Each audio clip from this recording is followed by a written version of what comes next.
Hello geometry students, Mr. Rising here once again. This is lesson 10.3 if you're following along in your textbook, but more specifically, it's not a number. It's talking about how we work with triangles and quadrilaterals, with their perimeters, with their areas, and going a little bit deeper. My goal is to try to keep these lessons down to 5 minutes. That's right, just 5 minutes, and I'm using a timer to go through it. Boom, boom, see it's turning. Boom, 4 minutes, 30 seconds left. I better get rolling. A quick review of vocabulary terms.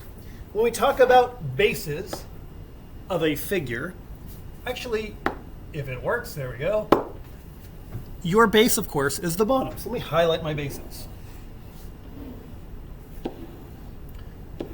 These are all bases. However, many figures have more than one base. They may have a top base. And quadrilaterals have a top base. So a base is the top or bottom of a figure. The height. Boom. Heights have to be perpendicular to the base. So for example, in a parallelogram, bajoom, straight down. Bajoom.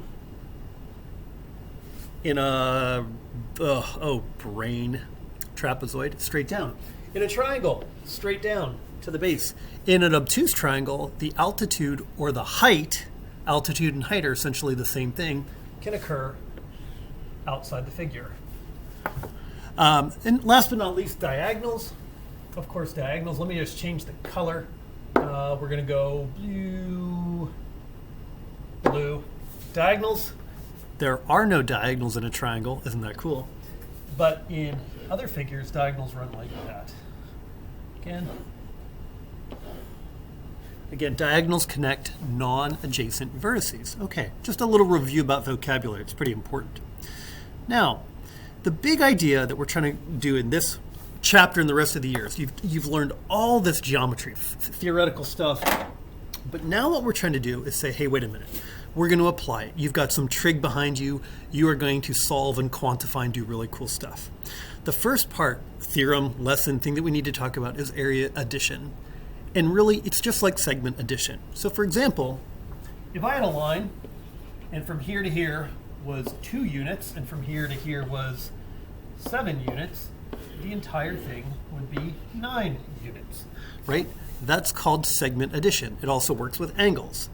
The idea is the sum of the parts is equal to the whole. So in this diamond here behind me at the board, right, if this half is 3 square centimeters, and then this would be 3 square centimeters, then the total area would be 6 square centimeters. And I get it. That's a pretty simple example, but really that's what we're talking about here. Your mission through this lecture, and I'm going to go through some problems in just a moment, or in your book, is to go through, you're going to print this organizer, or you're just going to make it. It's pretty simple. It's only, it's got 4 rows and a header row. I want you to figure out what shapes fit this formula and then provide yourself an example. You're going to take a picture of your work and you're going to submit it on Canvas. Now, where do these area formulas come from? What's so cool is we're going to first talk about the top one. And this top figure right here, which you can't see, this figure right here is called a parallelogram. Well, long ago, someone said, well, let's just cut that parallelogram in, it doesn't even have to be in half. Let's just draw an altitude or figure out the height of it. And what you can end up doing is, I just cut it, and I can line it up. Click. Oh, the mouse just quit working on me. Dang it. Hey, go there. Go, away. Oh, it's doing something really goofy. There we go. Now when you look at the shape, you're like, well, wait a minute. That's a rectangle, and the area of a rectangle is base times height. So guess what else has an area of base times height? That's right, you guessed it. It's a parallelogram. Parallelograms are base times height.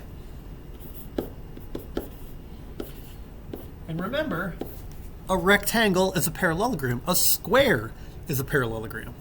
The next figure I want to talk about right here is our favorite trapezoid. Now, someone long ago said, wait a minute, if I split that in half, right down the middle, oh, there's my 5-minute timer. Sorry, team, I'm doing my best. There's my, if I split my trapezoid perfectly in half, I can pick this up, I can rotate it 180 degrees, and then I can lay it down. Actually, I can lay it down either end. I'll just lay it down right there. And you'll notice what you've actually done. I know it looks sloppy, just get over it. What you've just done here is you've added the top base and the bottom base together, and you've created a new parallelogram. So this is base 1, this is base 2. So wait a minute, I've just created a parallelogram by adding the bases together.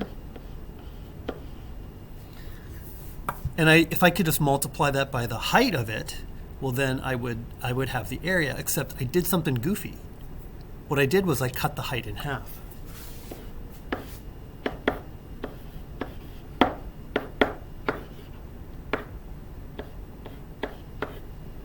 That's your area of a trapezoid. The final example here, and you know what I'm going to do? After I do this last example, I'm going to stop the video. And I will just continue it in another video, so that way we can just break it down into parts. The last example here is a kite. And really what you're seeing is you have a triangle on top. You have the same triangle on the bottom. Well, if you wanted to, wait a minute, so I've got two of them. So let's say the area is 2 triangles. All right, how do you find the area of a triangle? Well, the area of a triangle is 1/2 the base. Now, the base in this problem is actually that diagonal that runs the full length of it. So D1 refers to diagonal 1 times the height. Now, what I just did with the height was, the height is actually half of diagonal 2.